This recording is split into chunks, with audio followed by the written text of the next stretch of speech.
There comes a point after somebody has hurt you where you can become incredibly obsessed with one question. Why? Why did they do that? Why did they say they love me and then behave as though I meant nothing? Why did they make promises they couldn't keep? Why did they disappear? Why did they choose something destructive over the relationship?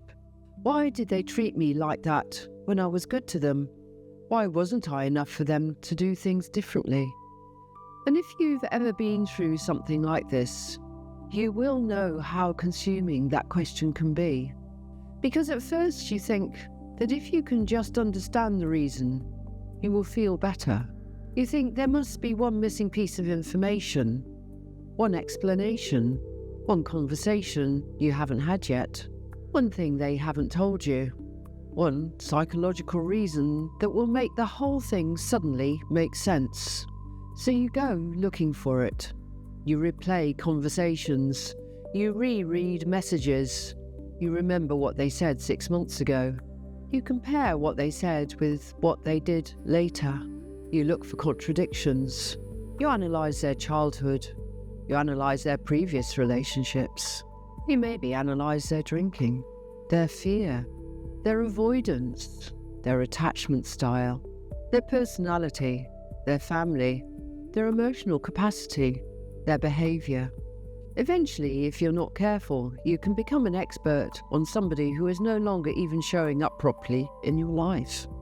And there is a strange irony in that, because while you are trying to understand them, you are completely losing sight of yourself. And that is what I want to talk about to you today, because there is a very important psychological shift that happens when you stop asking, why did they do this to me? And you start asking, what did they tell me?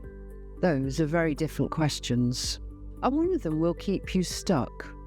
The other one can set you free. Now, I'm not saying that understanding somebody's behaviour is useless. Far from it. I think understanding human behaviour is enormously useful. If somebody disappears emotionally, it can help to understand avoidance. If somebody keeps sabotaging their life, it can help to understand addiction. If somebody is terrified of intimacy, it can help to understand where that fear might come from. If somebody shuts down every time a relationship becomes serious, yes, well, there may be a psychological reason behind that. But understanding why something happened and knowing what to do about it are not the same thing. And this is where people get trapped. Because sometimes we believe that once we understand the reason, the behaviour will somehow become acceptable. But it doesn't. You can understand why somebody lies and still decide you cannot live with lying. You can understand why somebody drinks and still you decide you cannot live with the consequences of their drinking. You can understand why somebody disappears and still decide that disappearing is not something you are prepared to build a relationship around. Understanding can give you compassion. It does not have to give them unlimited access to your life. That distinction matters. And I think the question, why did they do this to me, becomes particularly powerful when you have been genuinely good to somebody. Because underneath the question is often something else. It is not actually, why did they do this? It is, how could they do this after everything I did for them? That is a different question altogether. And that question is about fairness. You gave loyalty, you gave patience, you gave understanding. You perhaps gave far more chances than you should have. You supported them. You believed in them. You perhaps stood by them through things that many other people would have walked away from. And somewhere inside your mind there is an equation. I gave this. Therefore, I should have received that. Not because you are calculating, not because love is a transaction, but because human beings have a deep sense that goodness should create goodness. Loyalty should be met with loyalty. Love should be met with love. Honesty should be met with honesty. Effort should be met with effort. And when that doesn't happen, the mind becomes deeply unsettled because it violates our sense of order. You think, This isn't how this should have ended. And perhaps it shouldn't have. But life does not always operate according to what should have happened. People do not always respond to love with love. Some people respond to love with fear. Some respond with avoidance. Some respond with complacency. Some respond by taking it for granted. Some respond by running from the responsibility that comes with being in a genuinely loved environment. And this is where the word me in the question becomes important. Why did they do this to me? Sometimes they did not do it because of you at all. Perhaps it was never about you. You were simply standing close enough to experience the consequences of who they already were. That's a very different way of looking at it. Because when somebody behaves badly towards us, we naturally personalise it. We think, what was wrong with me? What didn't they love about me? What did I fail to provide? What did somebody else have that I didn't? But very often their behaviour is much more about their own internal world than your value. You could have been more patient, more beautiful, more understanding, more intelligent, more forgiving, more sexually attractive, more successful, more accommodating. And if the underlying problem lives inside them, none of those things necessarily change the outcome. This is one of the hardest things to accept. Because if the problem was you, then at least you could fix it. That sounds strange, but psychologically, it makes sense. If I can blame myself, I can maintain a sense of control. I can say, if I had done things differently, perhaps they would have stayed. If I hadn't said that, perhaps they wouldn't have left. If I had been more patient, perhaps they would have changed. And although self-blame hurts, it also gives the mind an illusion of power, because it suggests there was a version of events you could have controlled. The much more uncomfortable possibility is that you could have done almost everything right and they would have still made the same choices. Because their choices were theirs. That can initially feel more frightening. But eventually it becomes liberating. Because now you stop carrying responsibility for decisions you never made. And this is where I think people can spend years in emotional limbo. They keep going back over the story because they're looking for the point where they could have changed the ending. You know how to do that. You think, if I hadn't challenged them that night, if I had waited another week, if I had said it differently, if I had not sent that message, if I'd been less emotional, if I'd been more emotional, if I had left sooner, if I'd stayed longer. The brain can play that game forever because there are infinite versions of the past. But you only lived once. And at some point, you have to stop interrogating the version that happened. There is a hook I'd like you to remember here. You cannot heal by endlessly cross-examining the past. At some point, the investigation has to end. Not because you have every answer, but because you have enough information. That is an important idea. You do not need every answer. You need enough information to make a decision. And often the behaviour itself is the information. They disappeared. That's the information. They repeatedly broke promises. That's also information. They chose alcohol, chaos, avoidance, another person, or emotional distance over working on the relationship. That's a lot of information. They refused to communicate. That's information. They only came close when they feared losing you, and then withdrew again once things felt safe. That's information. We get into trouble when we keep saying, yes, but why? Sometimes why is useful, but sometimes why becomes a loophole, a way of postponing acceptance. Because while you're still investigating why, you do not yet have to accept what happened. You are still emotionally negotiating with the evidence. And I get that. Because acceptance is brutal sometimes. Acceptance does not mean you agree with what happened. Does not mean you think it was fair. It does not mean you stop loving somebody. Does not mean the pain disappears. Acceptance simply means this is what happened. That sentence can be very difficult. This is what they chose. This is what they were capable of. This is what they were willing to do. This is what the relationship actually became. And once you say those things without immediately adding, but maybe, something begins to change. Because but maybe is where hope often resides. Maybe they will realise. Maybe they will come back. Maybe they will apologise.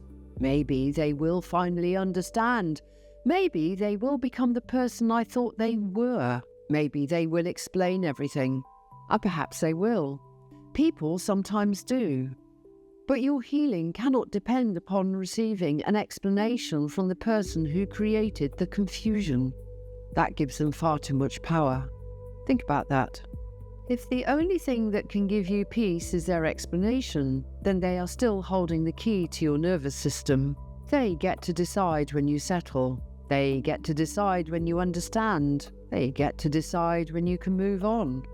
And that is not a position you want to remain in.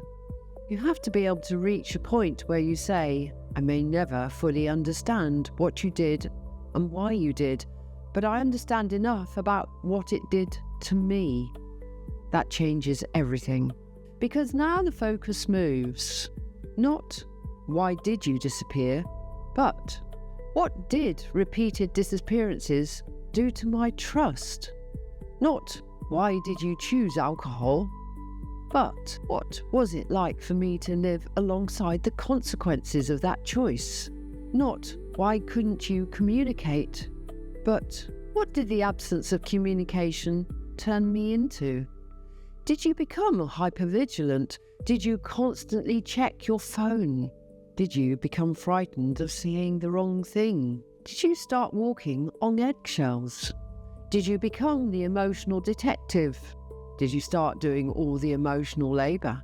Did you begin doubting your own instincts? Did you shrink? Did you start normalising behaviour that once would have been completely unacceptable to you? Those questions are far more useful. Because now we are finally talking about you. And if you have spent a long time in a relationship with somebody whose behaviour was unpredictable, there is a good chance you have spent far too much time inside their psychology. You know what they're afraid of. You know what triggers them. You know what mood means trouble. You know when to back off. You know when to soothe them. You know what subjects not to raise. You know what time of day to talk. You know when they've had too much to drink. You know when they're emotionally withdrawing. You know their patterns better than they do.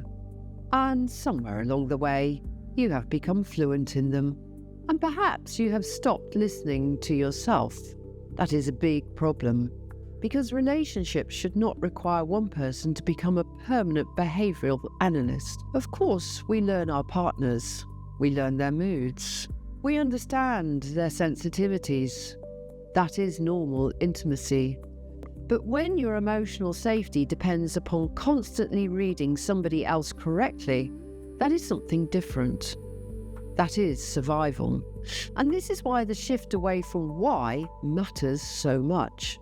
Because the minute you stop analysing their motives and start examining the effect, your own reality becomes visible again.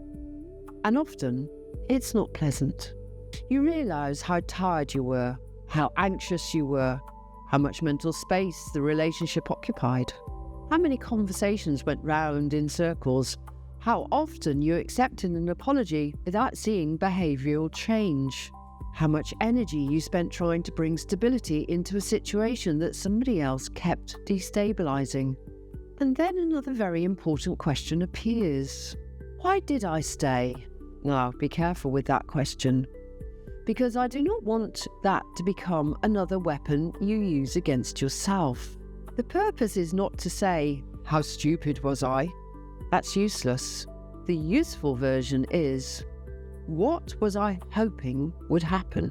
That is a much better question. Were you waiting for the person you first met to return? Were you waiting for them to fulfill a promise? Were you waiting for the relationship to go back to how it was? Were you waiting because they occasionally gave you enough of the old connection to keep hope alive?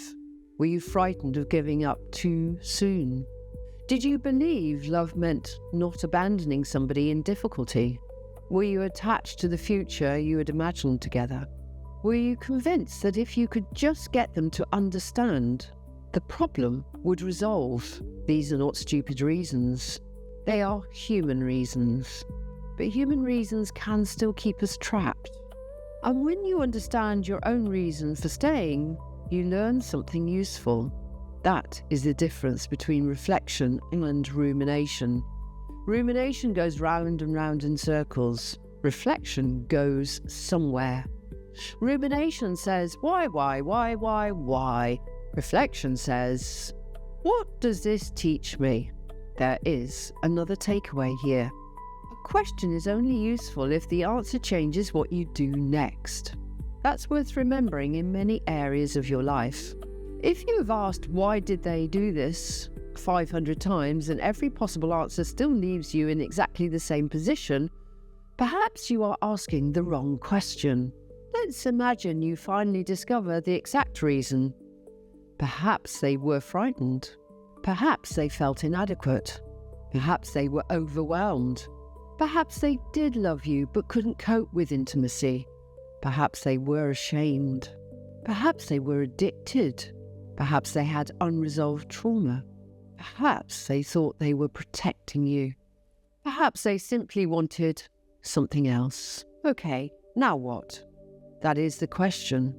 Does knowing the reason change the fact that you were hurt? Does it make them reliable? Does it rebuild trust? Does it make the reputation functional? Does it make them ready? Sometimes yes. If two people are present, communicating, taking responsibility and genuinely repairing something, understanding the why can be enormously helpful. But if one person has disappeared, shut down, refused responsibility, or simply continued the same behaviour, then understanding why can become intellectually interesting but practically irrelevant. And that can be difficult, especially for people like me, because I like understanding things. I love patterns. I love human psychology. I want to know what makes people do what they do. But there is a point where understanding becomes a distraction from a much simpler truth. They did it. You experienced it. Now, what are you going to do with that information? That is the adult question. And it's not always an easy one, because sometimes we use the search for explanation to keep the emotional connection alive. If I am still thinking about why you did it, I am still psychologically in the conversation with you. You may not be sitting in the room, but you're still living in my head. I'm still presenting the evidence to you, still arguing with you, still imagining what I would say if you came back, still explaining why you hurt me, still imagining your apology, still waiting for you to understand. And you can have an entire relationship with somebody in your imagination long after the actual relationship has stopped moving. That's exhausting. And at some point, silence has to become silence, not a waiting room. That is another line I want you to remember. Silence is not always a pause. Sometimes silence is the answer. That does not mean somebody will never speak again. It means you stop structuring your life around the possibility that they will. And that is a huge emotional shift. Because now you can begin asking, what do I want? Not what would make them come back. What would make them realise? What would make them change? What would make them regret it? No, what do I want?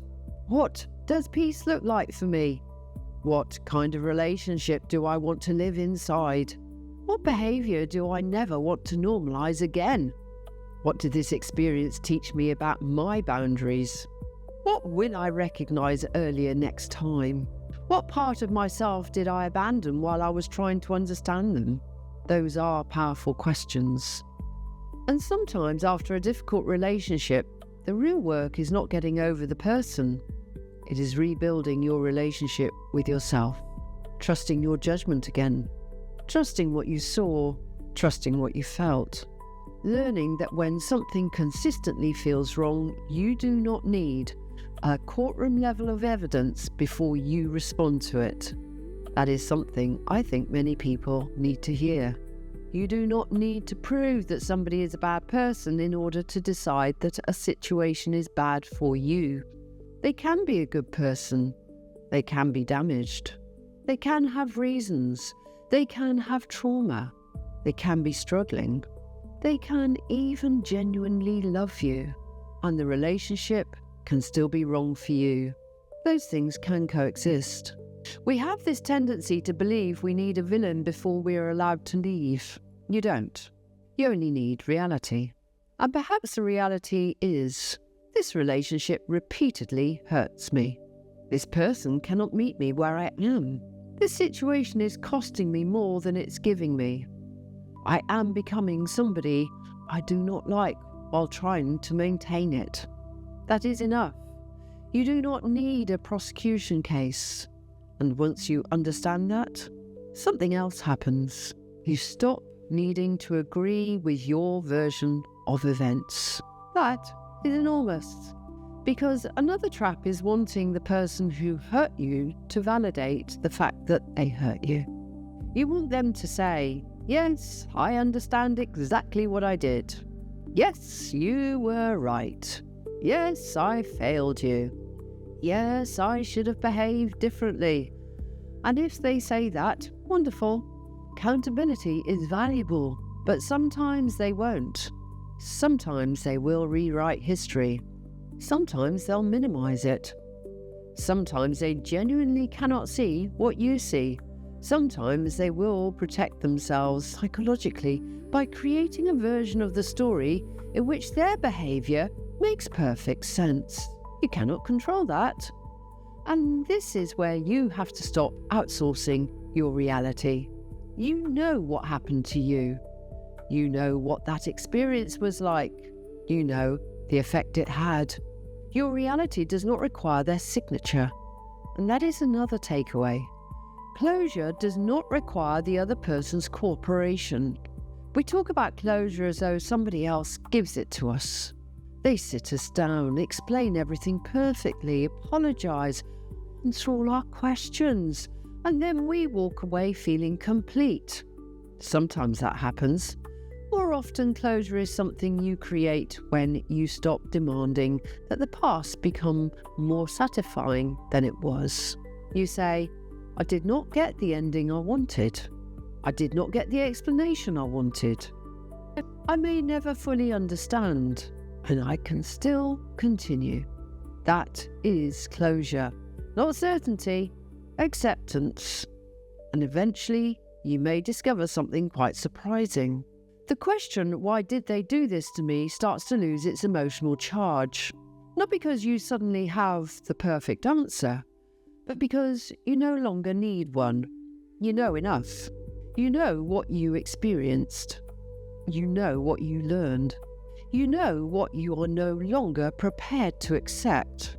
And perhaps you even understand them with more compassion than you did before. But the difference is that compassion no longer keeps you stuck.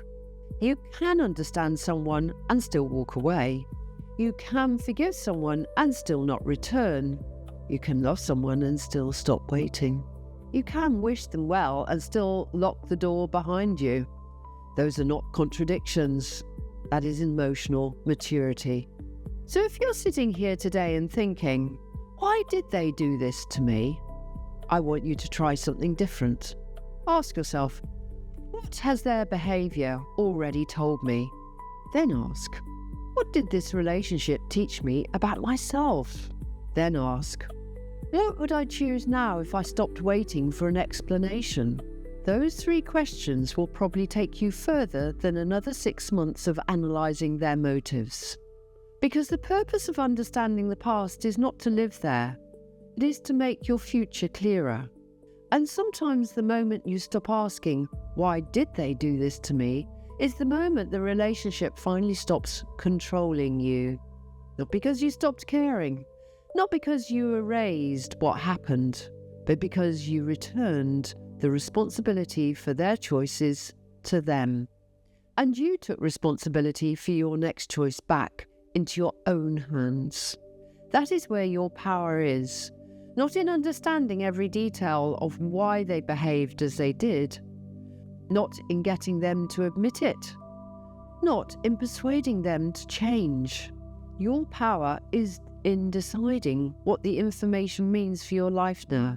And perhaps that's the most important thing I can leave you with today is, you do not need to understand somebody completely in order to understand what they are offering you is not enough.